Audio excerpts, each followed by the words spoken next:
estamos no ar com o 20º episódio da segunda temporada e aguardem, na próxima semana iniciaremos uma nova temporada para vocês. Mas encerrando então temos hoje uma convidada muito especial. E antes de apresentá-la, vou fazer um pedido muito importante para vocês. Sempre falo isso aqui, custa R$0 para vocês e é muito importante para nós. Então vai lá, se inscreva no nosso canal, ative o sininho para receber as notificações e acompanhe todos os nossos conteúdos, todas as entrevistas que nós já tivemos por aqui. E hoje então vamos conversar com uma empreendedora que é médica e que, além de empreender no seu consultório, na sua vida profissional, também teve atitudes empreendedoras durante uma das maiores tragédias do nosso país, que a gente acompanha ainda, né? Infelizmente, os reflexos ainda estão aí, que foi a enchente no estado do Rio Grande do Sul. Então, hoje ela vai compartilhar conosco um pouquinho dessa experiência também e como foi estar diante de uma tragédia tão grande como esta. Para isso, então, vamos conversar com a doutora Cíntia Etchant. É isso? Eu acertei. Uhum. É difícil esse sobrenome, gente. Sim, a sopa de letrinha, né? Seja bem-vinda, Cíntia. Obrigada, Mai. Quando eu soube do podcast, eu adorei esse nome. Fala Pode Mais. Meu Deus, que ideia. Que ideia, muito bom. É um trocadilho muito bom, que a gente pode falar mesmo aqui. Então, vamos falar. Para começar, vamos conhecer um pouquinho da tua história, Cíntia. Como foi essa paixão pela medicina? Já veio da infância? Foi lá quando teve que escolher, né, uma profissão na juventude? Conta pra gente. Meu pai é médico, né? Então, eu já tenho um histórico familiar de hábitos. E é assim que uma pessoa consegue fazer sua profissão. No geral, a gente sempre tem alguém como referência, né? Então, 50% daquilo que tu vai achar que é normal é porque alguém da tua família já fez, ou alguém que tu te identifica, ou uma pessoa que... Ou, de repente, algum famoso, alguém que tu goste. E o meu pai sempre foi uma referência para mim, em questão de profissão. Eu sempre gostei muito de fazer a diferença na vida das pessoas. E um dos episódios, assim, que eu gravei na minha vida foi que a gente tava no shopping, no Criciúma Shopping. Eu tinha 8 anos. E meu pai tava olhando uns perfumes para comprar e tal, saiu da loja, eu continuei na loja, quando eu vejo o homem cai no chão. E ele começou a ficar roxo. Eu falei assim, meu Deus, será que isso é uma parada cardíaca? O que será? Eu com 8 anos, né? Com 8 anos já tava, pensando nas possibilidades. Porque eu gostava muito de ver Discovery Home and Health. Que desde criança eu vejo Discovery Home and Health. Enquanto meus irmãos viam Discovery Kids, eu via essas coisas de medicina. Sempre gostei muito. Então, eu saí correndo, chamei o meu pai, falei, pai, tem um homem que tá passando mal e tal. Meu pai foi correndo, chegando lá, era uma parada cardíaca, realmente. Meu pai começou a reanimar. E ele falou assim, Cíntia, encontra um médico nesse shopping, eu preciso de ajuda. E eu saí correndo, preciso de um médico. Encontramos uma médica do Paraná. Daí eu falei, meu pai tá precisando de ajuda, tem um homem que tá com uma parada cardíaca. Chegando lá, os dois ficaram reanimando e eu fiquei assistindo aquilo, né? Na época se fazia, né, uma reanimação cardíaca, boca a boca, e então eles revezavam, o cara voltou à vida.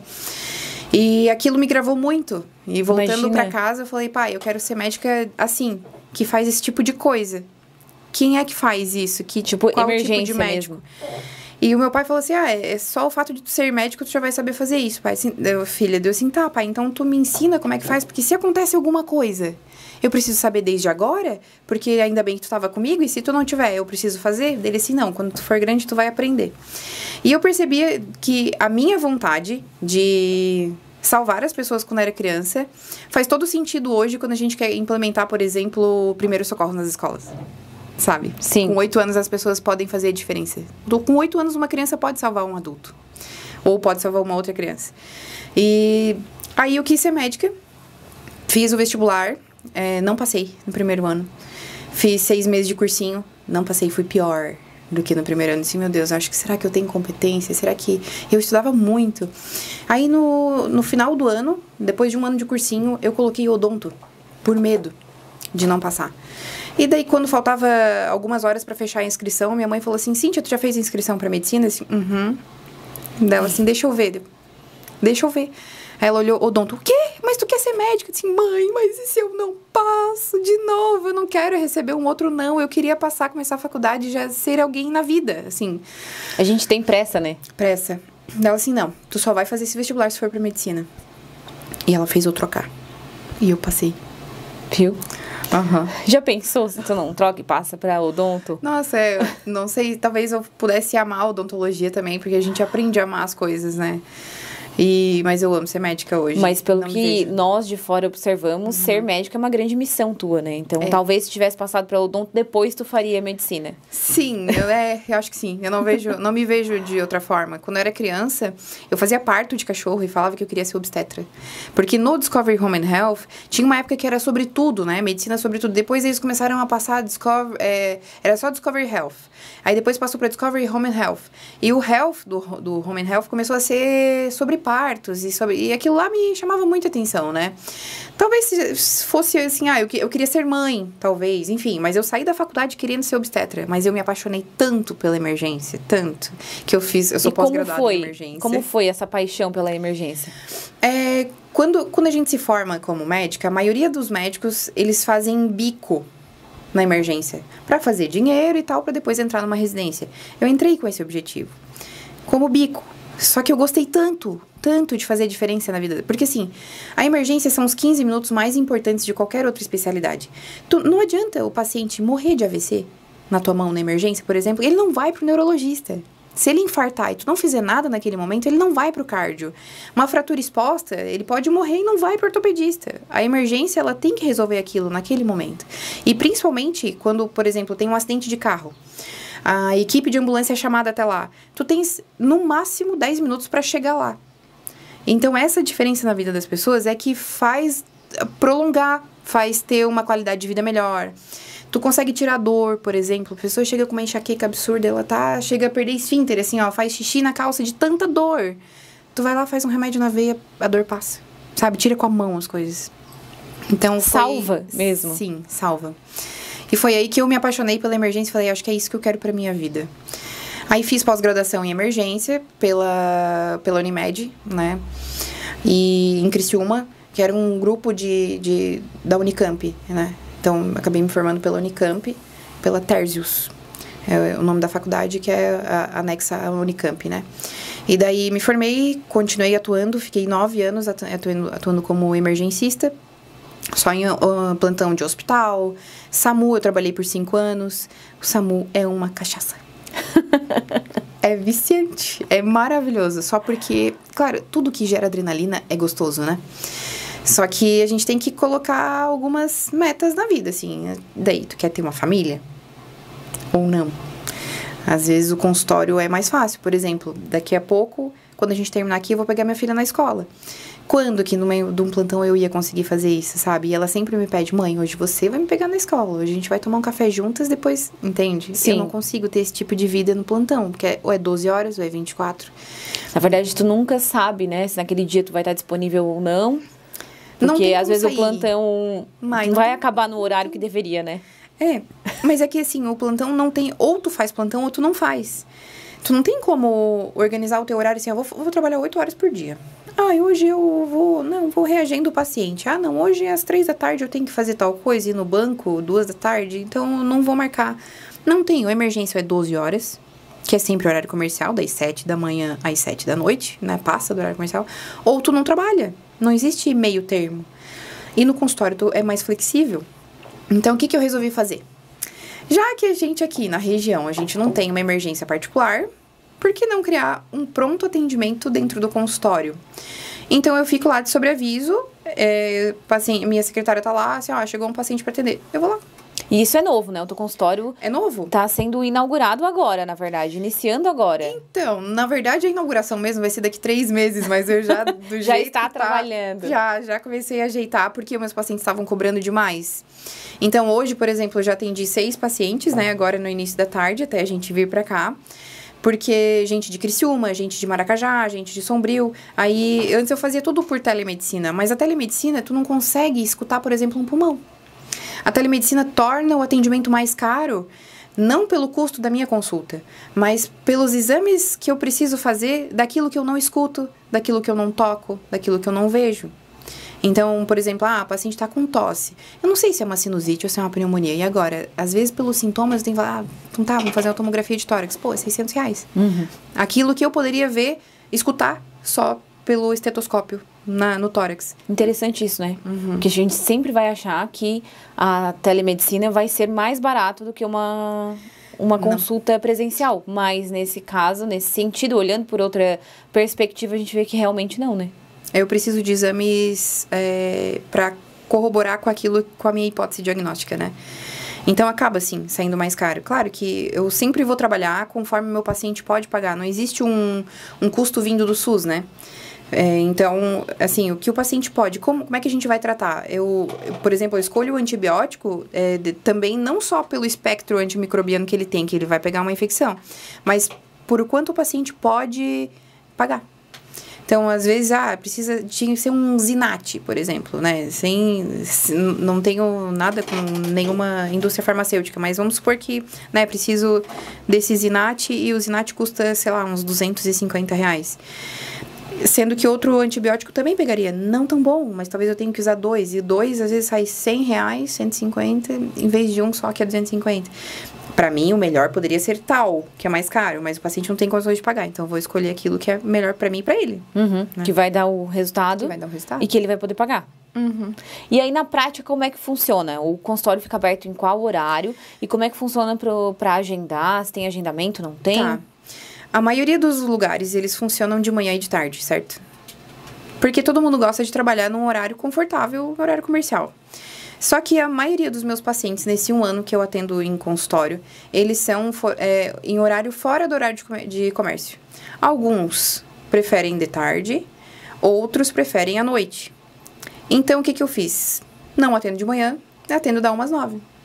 Perfeito. E daí consigo organizar, pego às 5 da tarde tem uma pausa, a gente toma um café, aí pego a minha filha na escola, dou um cheirinho nela, né? Pela manhã também consegue ter um tempo com ela, né? Sim, eu fico a manhã inteira com ela e de tarde ela vai pra aula. Então, aí a gente consegue, dorme agarradinha, acorda, mamãe, quero tomar um café. Então, vamos tomar um cafezinho junto, depois volta pra cama, ou consigo resolver as minhas coisas. E como é flexível o horário do consultório, tem que resolver tal coisa às 4 da tarde. Ok, das 4 às 5 não vou atender só às 5 em diante.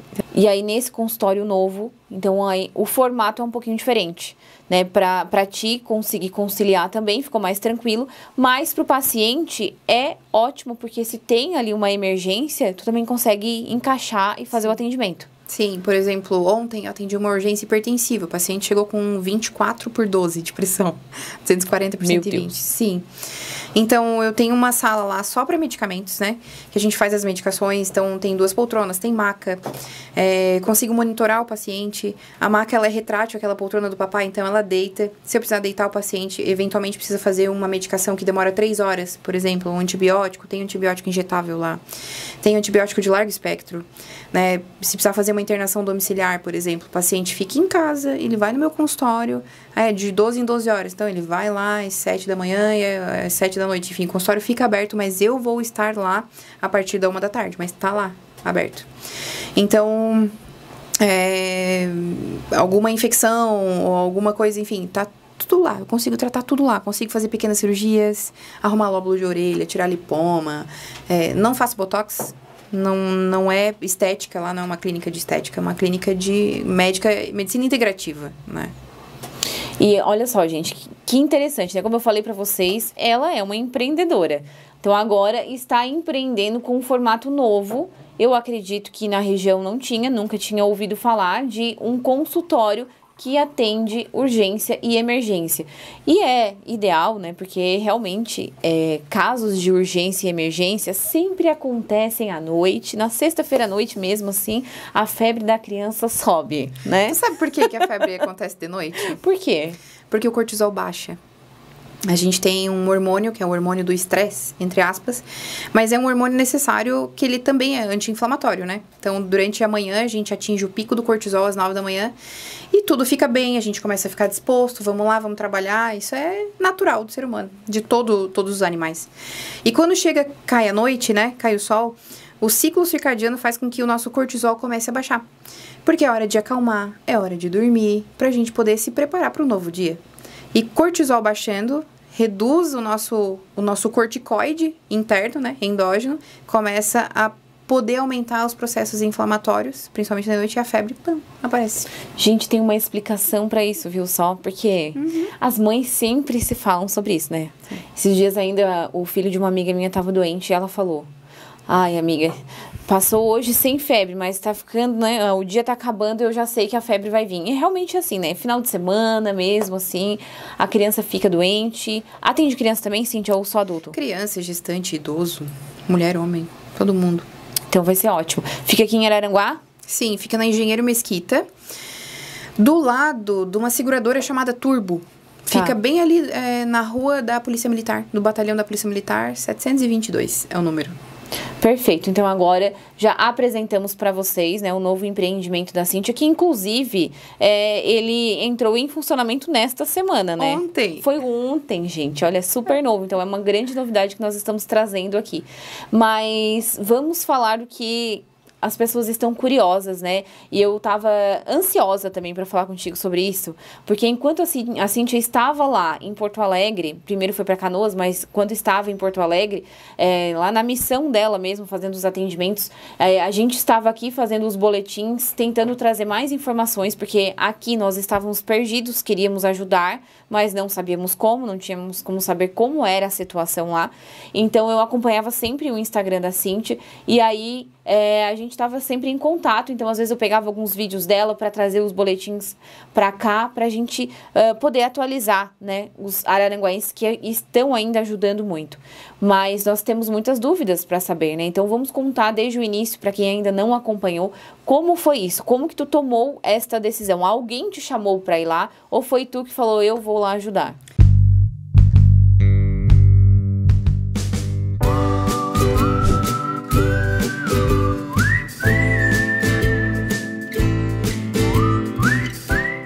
Há 40 anos, a PS Contabilidade é uma referência em seu segmento. Com uma gestão inovadora e atualizada, a equipe está sempre conectada às principais atualizações tributárias e fiscais. Junte-se aos cases de sucesso que fazem parte do time de clientes da PS e agregue mais valor à sua empresa.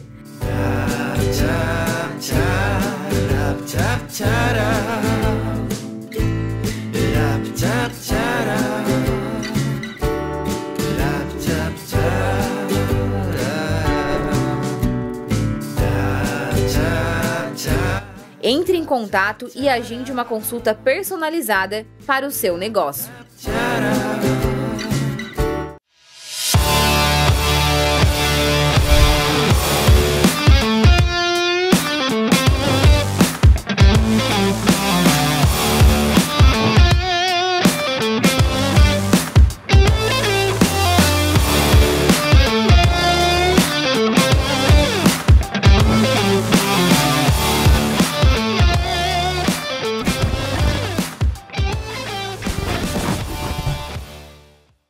Então, eu tava já durante a semana vendo, compartilhando coisas e tentando descobrir como é que eu poderia ser útil. Porque é muito... Imagina assim, ó, eu sou pós-graduada em emergência e tenho ênfase em desastres com múltiplas vítimas. Como tu acha que eu me sinto em casa? Se nós, meros mortais, né, que não temos especialidades médicas, mas nós já nos sentimos assim, todo mundo ficava falando, né, tô me sentindo culpado porque parece que eu não tô fazendo nada, por mais que estavam fazendo as doações. Enfim, esse é um sentimento que todo mundo compartilhou e falou sobre isso, né, muito. Ainda compartilha, claro, mas no início foi mais forte. E imagina tu, então. Sim, eu achava que apenas oração não era o suficiente, né, porque... Óbvio que eu posso trabalhar e orar ao mesmo tempo, né? O que é comum. Sim. Mas só orar, assim, meu Deus, não, eu preciso fazer alguma coisa. Então, e tava eu lá, né, pesquisando coisas, como é que eu poderia ser útil. Daí eu vi que o governo do estado mandou uma nota falando assim, ó, se você é médico ou é profissional da área da saúde, tu pode te cadastrar no Gov pra poder trabalhar como voluntário. Me cadastrei. Gente, eu botei, assim, ó, detalhe. Eu consigo, como eu tô no consultório, eu consigo conciliar. Então, eu coloquei que eu tinha todos os dias disponíveis, que eu tinha uma semana disponível, e as pessoas não me chamaram. Como? E ainda coloquei a minha formação, sou médica, emergencista, trabalho em desastres, posso fazer resgate, trabalho em área quente, área morna, área fria, onde quiser, e uma semana disponível, 24 horas por dia. Não me chamaram, se tem alguma coisa errada. Não é possível. Não é possível. Aí tava eu lá compartilhando, daí um amigo meu de Criciúma falou assim, ó, era 2 da manhã. Estamos indo pra Canoas às 3 da manhã. Eu disse, sério? Vou junto. Daí aí ele falou assim, sério? Eu disse, aham. Onde é que é o ponto de partida? Não, a gente vai sair lá do clube de tiro, a gente atira junto. A gente vai sair do clube de tiro de Criciúma e tal, e disse, tá, então eu vou me arrumar e tô indo. Botei minha roupinha de SAMU, botei minha jaquetinha, botei... Saudade, né? Faz 1 ano que eu saí do SAMU. Botei minha bota e tal, assim, é hoje. Daí meu marido assim, tá, tu vai mesmo? Eu disse, claro, amor. É o momento? Porque eu não sabia se eu tava segura indo sozinha. Eu queria alguém que fosse comigo, nem que fosse pra dirigir meu carro, mas que me desse um suporte, porque assim, eu sei que é cansativo, eu não sabia o que eu ia encontrar. Daí eu ia ter que ir voltar dirigindo sozinha, e se eu durmo no volante? É perigoso. Então eu queria que pelo menos fosse alguém comigo. E daí a gente foi em 3 carros. E daí tinha resgatista e tal, o pessoal levando lancha, levando jet ski. E esse meu amigo foi dirigindo o meu carro. Assim, vou descansando, porque quando chegar lá eu sei que o pau vai pegar. E pegou. Aí chegamos em Canoas, a gente foi no bairro Matias Velho. Que era o bairro onde tava todo mundo lá de Canoas mesmo falando assim, ó, Matias Velho tá embaixo d'água, porque o hospital tá enchendo, o hospital morreu 9 pessoas dentro da UTI. E realmente foi 9 pessoas que morreram dentro da UTI.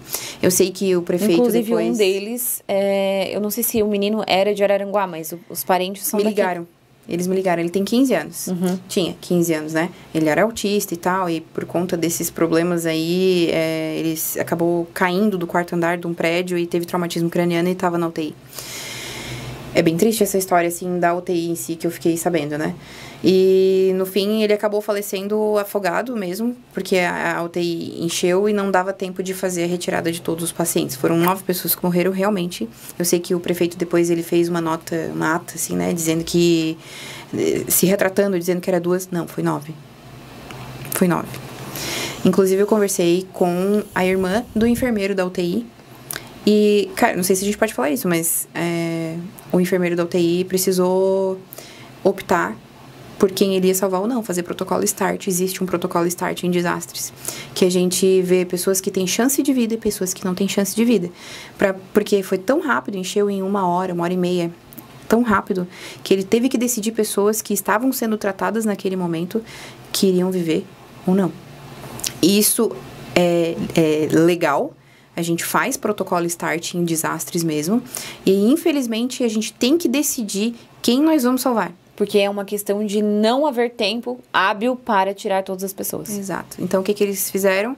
Mas o enfermeiro, a equipe, né, teve que pegar o papel de identificação, colar no peito da pessoa e esperar a água aumentar enquanto salvava os outros, para que depois esse corpo pudesse ser reconhecido. Muito triste. Nossa. E foram 9. Foram 9, de certeza, foram 9. Daí a gente foi lá no Matias Velho, que era onde as pessoas estavam falando que mais estava tendo casos de resgate. Chegando lá, tava tendo resgate pra caramba. E tinha uma médica, assim, meio lá e cá, num bairro, no outro. Eu falei assim, cara, vamos trabalhar junto, vamos fazer toda a organização da área morna. E a água subindo, devagarzinho, mas tava subindo. Então, tu via cachorro morto. Era qual dia esse? Foi... Domingo. Há 15 dias atrás. Sim, logo depois ele começou a chuva na quinta, né? Sexta começou a alagar. Foi no domingo. Foi no domingo de manhã, às 7 da manhã. A gente saiu às 3 da manhã de Araranguá, de Criciúma, né?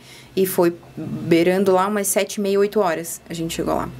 Bastante chuva, bastante água, o negócio subindo. Então, assim, lá no Matias Velho via cachorro boiando e via gente chorando. E... quando eu cheguei lá, já estava vindo várias embarcações, assim, eles estavam tirando um asilo de lá. Vários idosos, assim, com demência, hipotermia. Muito, muito idoso, com frio, com fome. Eles não, assim, ó, eram idosos com demência, então eles não sabiam dizer se eles estavam com fome ou não. O que eu fazia? Eu já chegava com café quentinho, trocava a roupa deles, botava um cobertor. Chegavam todos já molhados. chegava com comida. Todos molhados. Todos. A água estava muito alta. Então, teve uma APAI também, que foi tirada de lá. Então, veio toda a embarcação da APAI.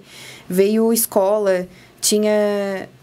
os cachorros tiveram que ficar para depois, né? Então, quando eu olho, assim, tinha... as pessoas que estavam molhadas ainda, mas com coleira na mão, assim, agarradas, né? Eu falei, tá tudo bem? Tu precisa de alguma coisa?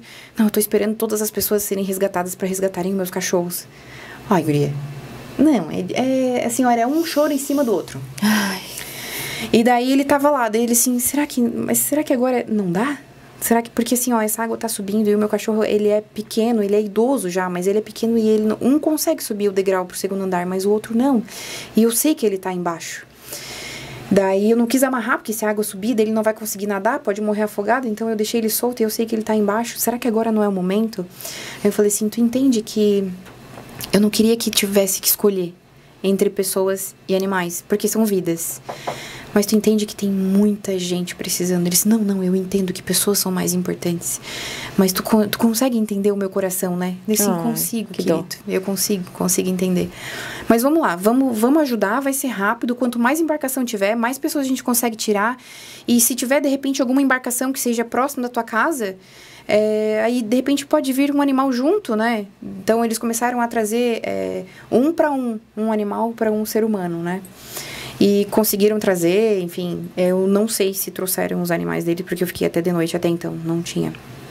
E daí começou a ter tiroteio na Matias Velho, porque lá é um bairro com muita facções. Assim, na verdade, são 3 facções dentro de Canoas, e a facção maior que tem lá é na Matias Velho. Pra tu ter uma ideia, Matias Velho é um bairro que é todo asfaltado, que tem shopping, tem hospital. É uma cidade, quem comanda são 2 irmãos que são dessa facção. E então começou a ter tiroteio, porque logo Eldorado do Sul precisou soltar 100 e poucos presos e não tinha tornozeleira eletrônica para todo mundo, e quando soltaram começou a ter tiroteio. Entendeu? Entendi. Então as facções começaram a brigar entre si. Pra tu ter uma ideia, é uma facção tão grande que 2 facções juntas não conseguem sobrepor a facção da Matias Velho.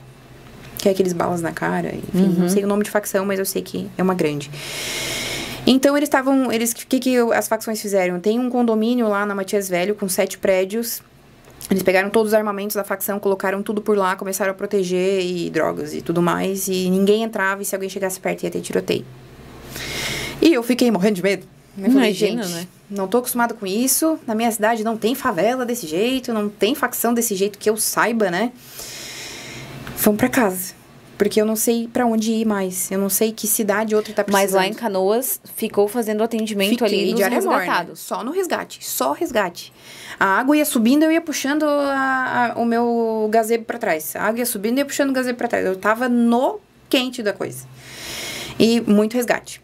Daí, eu falei assim, tá, gente, e agora? O que a gente faz? Muita gente já tinha ido embora, porque tava com medo. Voltaram pra Santa Catarina. Eu falei assim, cara...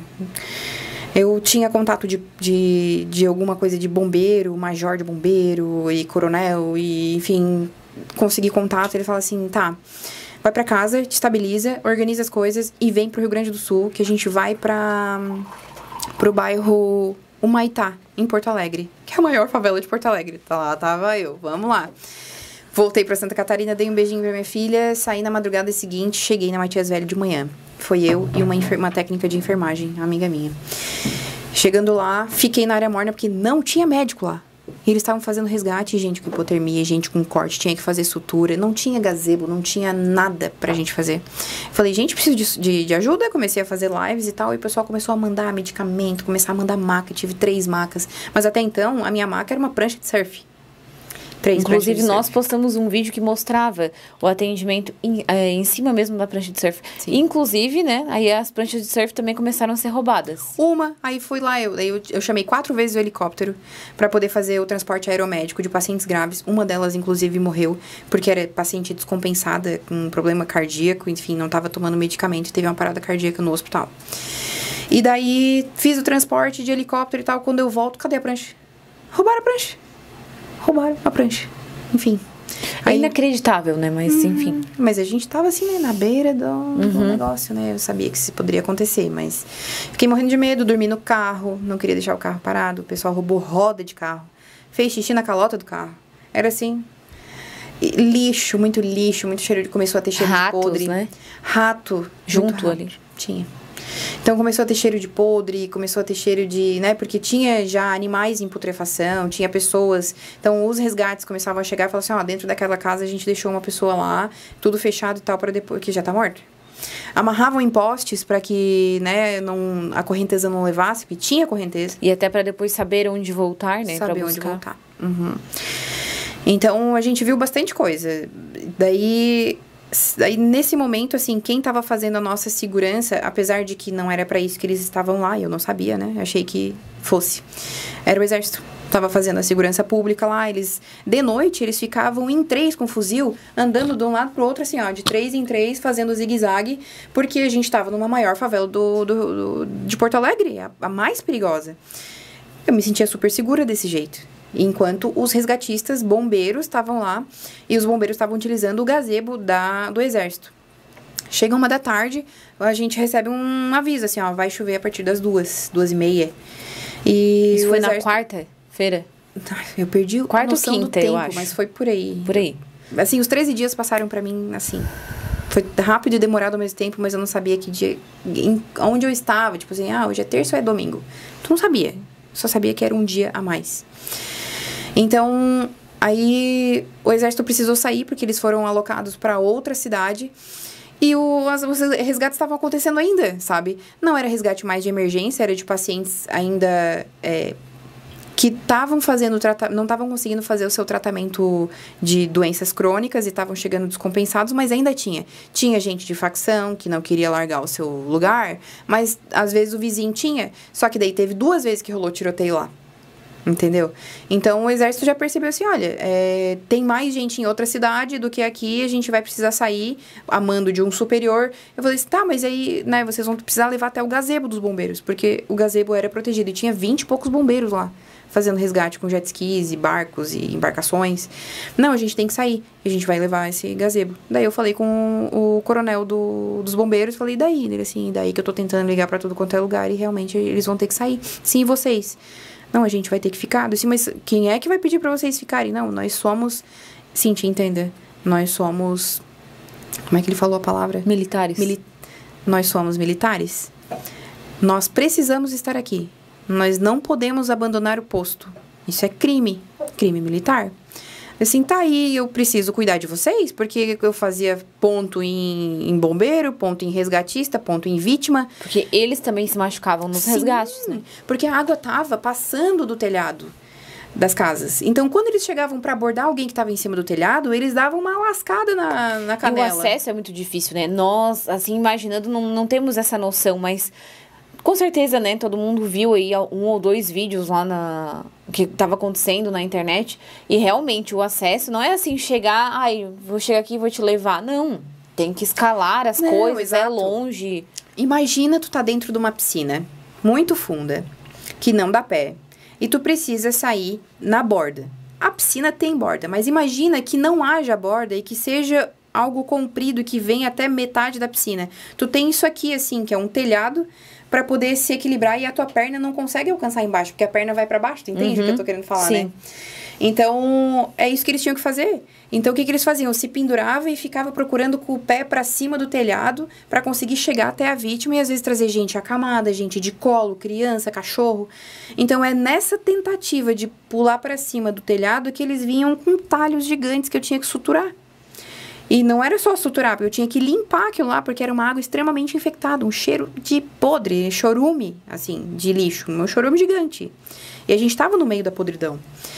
Então, eu assim, tá, eu preciso ficar com vocês. Ele assim, é muito querer, Cíntia. Ele fala assim, tu é uma de nós, mas é muito querer. Tu não é obrigada a estar aqui. Vai pra onde tu fica segura. Assim, aí eu comecei a chorar. Falei, não é possível, eu vou ter que abandonar vocês? Sim, Cíntia, aqui é muito risco já. Se o exército sair daqui, é muito risco pra ti, é muito querer, vai embora. Assim, tá, e pra onde vocês vão? A gente não sabe ainda. E, inclusive, vocês tinham sido ameaçados também. Sim, daí chegou, nesse meio tempo, enquanto eu tava conversando com um e outro, o exército já tava recolhendo suas coisas, indo pra dentro daqueles caminhões, já tinha ficado só um caminhão, que faltava sair o restante dos soldados do exército. Aí chega uma mulher lá de dentro da favela, falando assim, ó, só pra vocês entenderem, se vocês não saírem daqui... Vão fazer vocês de refém, vão roubar jet ski, vão roubar embarcação e vão levar tudo que tem aqui. Eu falei, meu Deus, meu carro não cabe as macas, meu carro não cabe as medicações, tudo que eu consegui. Eu não acredito, eu vou perder tudo, eu não acredito. Nossa, foi uma frustração, sabe? Além de eu ter conseguido tudo na boa vontade que todas as pessoas doaram, eu tive que deixar metade das coisas lá eu tive que sair às pressas, com medo. Pra vocês entenderem, durante esses dias que a Cíntia estava lá, ela estava sempre fazendo lives e atualizando a gente aqui, né? E aí, quando ela chegou lá e viu que não tinha nada mesmo, tava embaixo do sol, sem um gazebo, sem nada, para fazer os atendimentos, então ela começou a fazer as solicitações do que precisava. E as pessoas daqui perguntando: o que tu precisa, Cíntia, o que tu precisa? Então gerou-se uma grande mobilização aqui na nossa cidade e as pessoas começaram a mandar. Eu lembro, assim, ó, quando o pessoal conseguiu mandar as macas, nossa, a gente conseguiu as macas, sabe? As pessoas não vão mais precisar ficar em cima das pranchas. Foi lindo! Então, foi assim, lindo. Foi um sentimento realmente de muita solidariedade, sabe? Foi muito real o que aconteceu aqui. Sim. E a gente conseguindo mandar pra ti lá. Então, eu consigo entender o teu sentimento nesse momento de, tipo assim, eu vou ter que deixar as coisas que as pessoas lutaram pra conseguir, pra me mandar, e vou precisar ir embora. Sim. Mas realmente era uma situação muito crítica. Era como se fosse uma... Foi uma... A sensação que eu tive era de abandono. Que eu tô abandonando o meu posto, que eu tô abandonando a minha missão e que eu tô abandonando os meus, que eram os bombeiros, entende? Então, eu liguei pro major dos bombeiros e ele falou assim: Cíntia, vai embora. Assim, meu Deus. Eu coloquei tudo que como no meu carro. Botei dentro de uma ambulância as medicações que tinham lá. Daí eu falei: pra onde vocês vão? Não sei. Assim, pra onde vocês forem, usem. Mas usem muito bem. Isso. Salvem o máximo de pessoas que vocês puderem. Talvez a gente nunca mais vai se ver. Né? Daí eles falaram assim: tá, tu tá com comida? Eu disse: não. Eles me deram um pacote de ração humana. Tem gosto de nã? Tu já comeu ração humana? Não. Um dia eu vou trazer pra ti. Ai, será que eu quero aquelas? Não, só pra ter experiência, ter experiência. A ração humana é um quadradinho assim, ó, um bloco que tem gosto de mucilon. É um mucilon impactado, tipo uma paçoca, só que mais durinho, tipo bolacha assim, na textura de bolacha, com gosto de mucilon. É isso.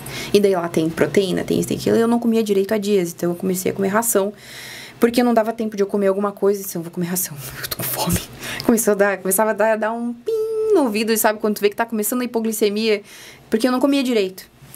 Então, teve gente de Araranguá, de Timbé do Sul, de outros lugares que começaram a fazer comida lá, e daí aí tinha, mas sempre muito carboidrato, é sempre muito arroz, muito macarrão, que acaba saindo mais barato.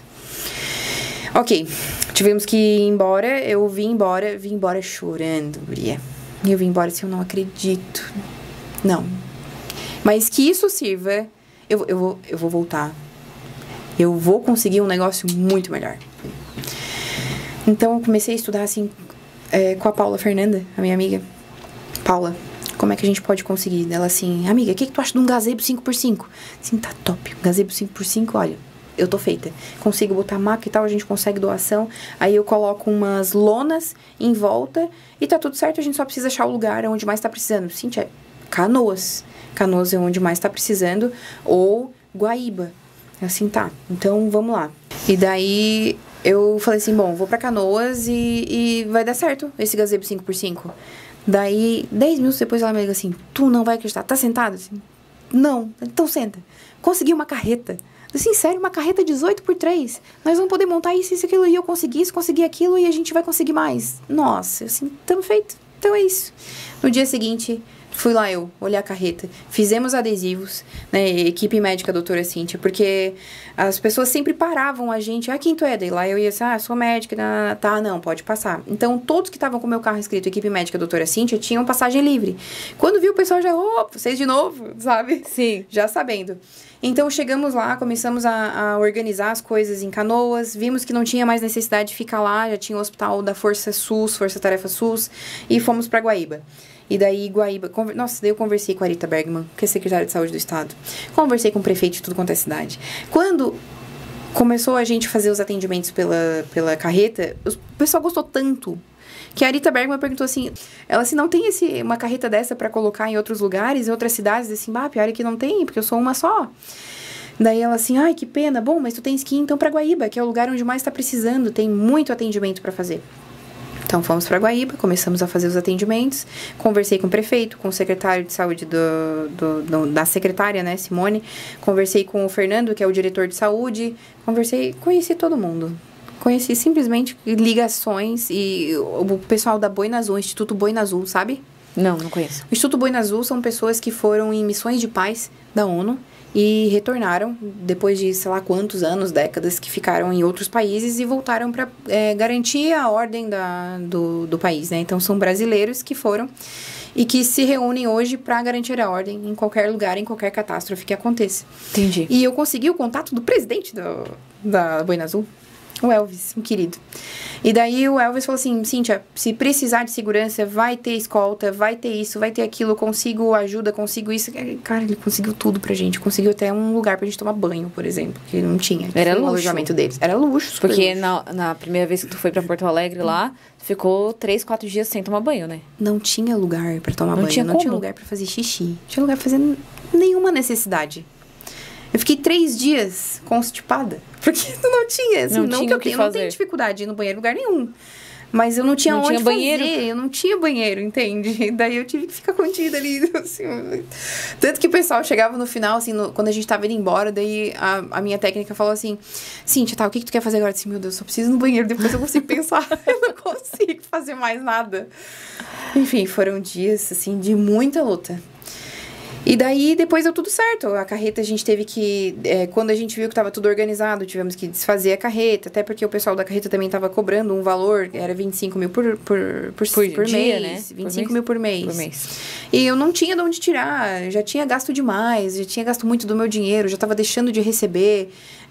A gente viu que tinha bastante gente trabalhando. Teve médicos que estavam no alojamento. Enfim, tava tudo começando a ficar organizado. E agora, o Estado tinha tem que dar a passado volta. também aquele período mais crítico. Já. E nesse período, tu esteve lá, tu fez os teus atendimentos, tu salvou e socorreu muitas pessoas. Então, até quando fez a live ali, né, de que vocês estavam pensando em voltar pra casa, encerrar por ali a missão, a maioria das pessoas falou mesmo pra ti, né, tá bom, já fez a tua tarefa, né, já cumpriu o teu papel, então é isso aí, volta pra casa. É que foram 13 dias, mas é que parece tão pouco. Parece e ao mesmo tempo de fora, parece muito. Né? Porque, assim, são 13 dias que lá vocês não tinham noção de nada. Não, tu não tem noção de tempo, tu não tem noção de espaço, tu não tem noção de quanto tempo tu ficou sem banho, de quanto tempo tu não escovava os dentes. Tu não tinha noção das coisas, entende? Simplesmente tu estava lá atendendo para ajudar as outras pessoas. Porque quando tu vai num desastre, não importa as tuas necessidades. Importa a necessidade do outro. Tu não tem que ir com necessidades. Tu não tem que ter necessidade de escovar dente. Não tem que ter necessidade de usar um banheiro. Eu tive que fazer xixi em garrafinha. Garrafa d'água. Eu nunca fiz isso na minha vida, mas aprendi. Então, eu tive que me virar nos 30 pra fazer tudo que eu tinha que fazer. E tu não pode ter necessidades. Tu não pode. É sobre os outros, não é sobre ti. Então... deu tudo certo, foi tudo resolvido, mas eu sou péssima pra despedidas, assim, ó, eu sou péssima. Parece que nunca é a hora de vir embora. Quando tu tá de fora, tu consegue perceber qual é o momento. Mas tu tá dentro do problema, tá parece envolvida demais. Sim, tu tá tão envolvida mentalmente, psicologicamente, socialmente, que as pessoas esperam que tu esteja ali no dia seguinte, e daí tu fala assim, ó, se tu piorar, tu volta que eu vou estar aqui pra te atender. Tem tantas promessas que tu faz num atendimento que eu não queria frustrar mais uma pessoa, entende? Porque ao mesmo tempo que tu te sente... Tu não é Deus. Médicos não são deuses. E é muito difícil tu atuar numa emergência quando tu tem que fazer um protocolo START e decidir quem vive e quem morre. Mas tu te sente frustrado ao mesmo tempo de atender um paciente de emergência que tu não tem recurso nenhum e que tu queria muito salvar ela, mas não é possível. Não é possível. E ela morre. É muito frustrante tu perder alguém. Tu tem que aprender a lidar com isso. São 10 anos de emergência. Aprendi a lidar com muito disso. Mas dentro de lugares que eu tinha suporte. Lá eu tinha que lidar com as minhas necessidades que eu não devia ter. Com as necessidades do outro. E quantas vezes... com instabilidade, criminalidade, enfim. Com medo. Quantas vezes estava eu enrolado num cobertor e eu olhava assim, outra pessoa tremendo de frio, com menos roupa que eu. Pegava o meu cobertor e enrolava ele. Sabe? Na hora de ir embora... Por exemplo, que sobrou 2 cobertores que estavam sujos, assim, tinha um pouco de urina. Não era aquela coisa encharcada, mas tinha um pouquinho de urina, um pouquinho de sanguinho e tal. Tinha que lavar e não tinha disponibilidade pra lavar. Não tem lavanderia lá, não tinha nada. Aí eu olhei o cavalo. Assim, o cavalo de noite tá começando a ficar frio. O cavalo de noite vai passar frio. Eu assim, meu Deus, mas eu nunca mexi em cavalo. O que eu faço? Aí eu perguntei pro segurança que tava lá, assim, como é que eu chego no cavalo? Daí ele falou assim, ó, chega pelo lado. Tá, fui andando devagarzinho, né? Eu já tava 13 dias assim, ó, forever alone, longe de casa. Eu já tava conversando com o cavalo. Aí eu falei assim, querido, olha só. Vim trazer um cobertorzinho pra você. Sou tua amiga. Eu sou tua amiga, tua best. Vim aqui pra te ajudar. Ó, vem cá. Eu conversando com o cavalo. E o cavalo deixou eu chegando. Ele ficou meio assim, mas deixou eu chegando. Eu fiz um carinho nele. Quando eu fiz o carinho nele, ele fechou o olhinho e ficou... Ai, que bom, ganhei. Tá, agora eu vou botar o cobertor. Como é que se bota o cobertor em cima do cavalo? Aí eu dei pra ele cheirar um pouquinho do cobertor. Fui botando como se fosse... Não rápido, assim, pra ele não se assustar. Não se assustar e sair correndo. Também não ia encilhar o cavalo. Assim, só um cobertor, meu querido. Botei o cobertorzinho. Daí ele viu que era só um cobertor, deixou eu ajeitar. Aí eu botei outro cobertor. Fiz um carinho. Assim, pronto. Quentinho ele vai ficar. Agora eu posso ir embora. Vai vir embora. Com a sensação de dever cumprido, né? Sim. Me diz uma coisa, a gente precisa encerrar, mas eu tenho algumas dúvidas, algumas curiosidades que geralmente a gente faz sobre a vida da pessoa. A gente vai ter que trazer a Cíntia aqui pra falar sobre a vida dela outro dia, né? Porque hoje foi só rapidinho sobre a vida e muito sobre essa experiência. Mas qual foi a cena ou o momento mais difícil de tudo isso? Nossa. Assim, eu tô habituada a lidar com vida e morte, né? O que possivelmente para outras pessoas, ver uma pessoa morta é horripilante, para mim é algo natural. Eu entendo que isso é natural, que as pessoas nascem, vivem e morrem, né? Não é isso. O que me deixa angustiada é o sofrimento. Eu ver uma pessoa morrer agonizando é diferente de eu já ver ela morta, entendeu? Uhum. Tá. Então, não vi ninguém agonizando e morrendo. E isso não foi o problema. Agora, teve um momento que a gente tava fazendo doações de comida. E eu tava dentro do carro. Tava começando a chover. E eu tava com frio. E tava cansada. Mas a gente tava fazendo as doações de comida. E o pessoal tava numa carreta na frente. E uma mulher falou assim, eu quero comida. Eu tava dentro do carro, não escutei. Mas, tipo, falando que queria comida. Ela foi, pegou um sanduíche e tal. Ela virou. Mulher, ela fez assim, ó, comendo sanduíche. Como se fosse a comida mais maravilhosa do mundo. Ela tava passando muita fome. Muita fome, cara. Você ia cair no choro, né? Dentro do carro. Gente, a pessoa passando fome. Eram pessoas passando fome, frio, sede. Foi muito angustiante, mãe. Só imagino. O sofrimento me incomoda. Depois que aquilo tudo já aconteceu, ok, dá pra lidar. Mas ver pessoas sofrendo... Nossa, se tu não te põe no lugar do outro, se a dor do outro não te dói, tu tá muito mais doente que ele, sabe? Então, não é fácil tu ter que trabalhar com pessoas em sofrimento. É isso, é sobre isso. É isso que eu demorei dias pra voltar a mim mesma, pensando assim, cara, será que vale a pena muita coisa daquilo que eu faço? Foi uma escola, mãe, foi uma aula que eu tive durante 13 dias, um intensivão de valores de vida. Aí tu chega aqui e fala assim, nossa, e daí eu nunca dei tanto valor pra uma carne. Eu fiquei 13 dias sem comer carne. Tava assim, ó, seca de fome por carne, por proteína, ovo, qualquer coisa que tivesse uma proteína, eu queria comer. E aí quando eu comi uma carne que meu marido fez, tava maravilhosa, bem macia e tal, mas se fosse dura eu também ia comer, porque eu tava sentindo muita falta de carne. Uhum. Então a gente começa a se acostumar com a boa vida, se acostumar com qualidades, que no fim acaba sendo muita coisa luxo que a gente tem. E tu revê isso. Revê muito sobre luxos. Mas tudo certo. São problemas que passaram, que as pessoas tiveram, e que eu espero realmente que o Estado se compadeça com elas. E que é a hora, sim, de ajudar.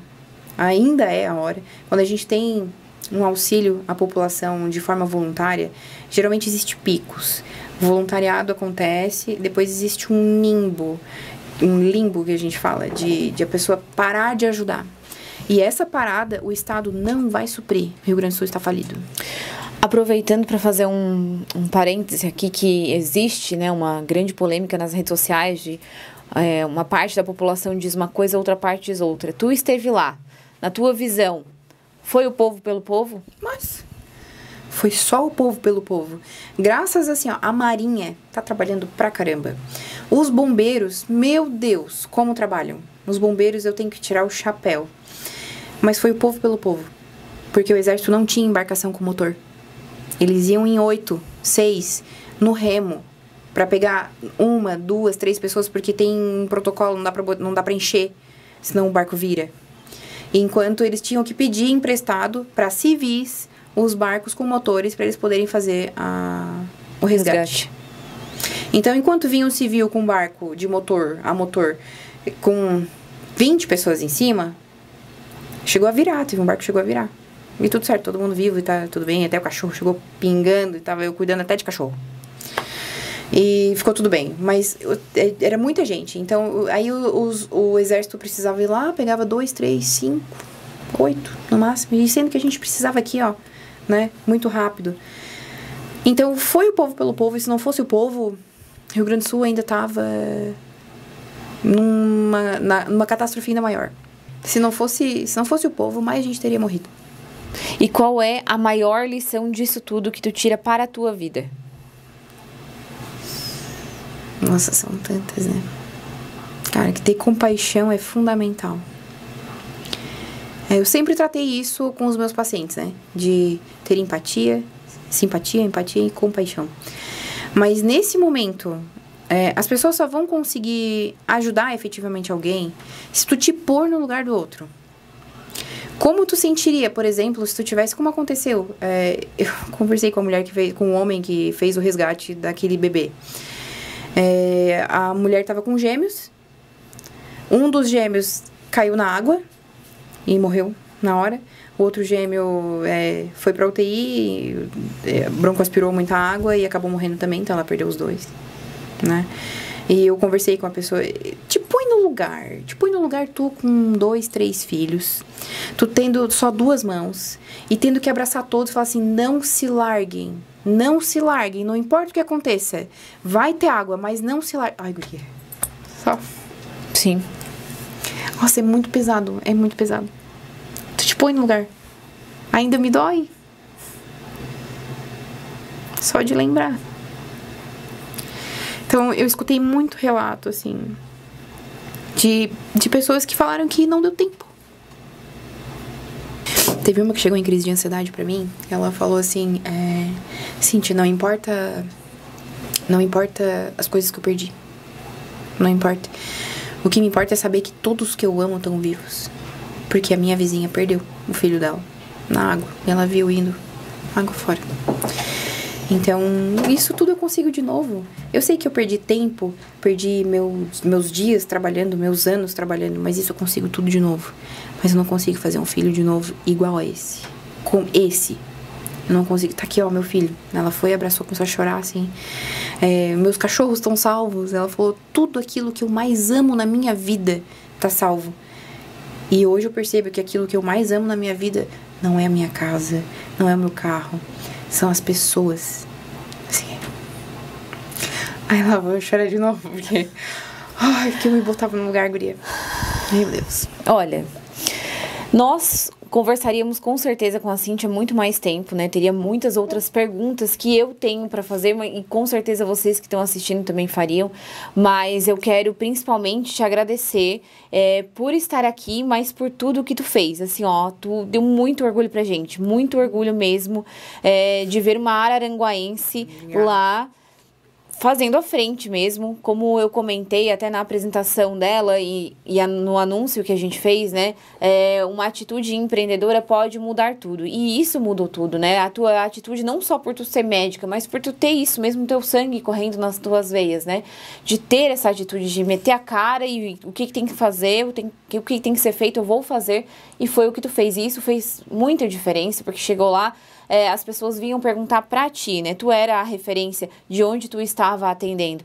Então, quero realmente te agradecer de todo o coração por ter nos representado lá, por ter salvo tantas pessoas, ter atendido tanta gente e hoje por ter estado aqui com a gente, ter compartilhado um pouquinho do que tu viveu, porque eu sei que são coisas que não tem nem como tu conseguir compartilhar com a gente, mas de coração muito obrigada, que Deus te abençoe, que esse teu novo projeto seja de muito sucesso e que tu consiga atender e socorrer muitas outras pessoas. Obrigada. Mai, nada daquilo que eu fale nesse podcast ou em 10 dias vai ser o suficientemente real para entender o que foi aquilo. E mesmo que eu fale isso, também ninguém vai conseguir ter noção. Vai ter uma ideia, mas não vai conseguir estar lá. É só sentindo o cheiro, sentindo as sensações, sentindo o medo, estar com a emoção à flor da pele e ao mesmo tempo ter a missão de ajudar outras pessoas e de salvar outras pessoas e de tu pensar muito rápido. Sinal do celular não pegava, não tinha como pesquisar alguma coisa, como eu vou fazer, não tem tempo. É aquilo que tu sabe e é isso, medicina de guerra. Então, mas nada do que eu fale vai ser suficientemente real pra que as pessoas entendam. Mas eu sei que eu fiz a minha parte.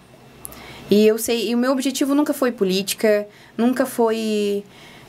Imagina, não existe política que pague eu estar longe da minha filha no Dia das Mães. 13 dias longe da minha família, sabe? Perder uma reunião de família em Dia das Mães que tava todo mundo unido, que gente de outras cidades que vieram, né, da minha família. Não existe dinheiro que pague eu fazer isso. Mas não é por dinheiro.